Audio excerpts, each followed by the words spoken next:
Children స్త్రీలు పొంగిన జీవగడ్డ ఇవాళ లెసన్ చదువుతున్నాను. అది గేయం పాడతాను, వినండి. ఈ రాయపూర్ వారు ఏమన్నారంటే, ఏ దేశమేగినా ఎందుకాలిడినా ఏ పీఠమెక్కినా ఎవరెదురైనా పొగడరా నీ తల్లి భూమి భారతిని, తెలుపరా నీ జాతి నిండు గౌరవం అన్నారు కదా రాయపూర్ వారు. ఆయన రాసిన కొన్ని గేయాలు చదువుతాను, వినండి.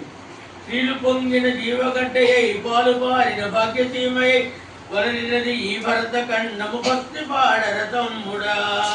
దేశ శాఖలు వెలసనితట ఆది కావ్యం వలననితట బాధరాయన పరమ ఋషులకు పాదు 9 చెల్లెలా.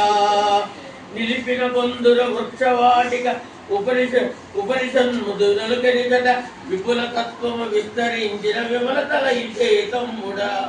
సూత్రయుగమున శుద్ధవాసన క్షాత్రయుగమున శౌర్యము పండెను చిత్రదాస్యము చే చరిత్రలను చెరిగిపోయెను చెల్లెలా.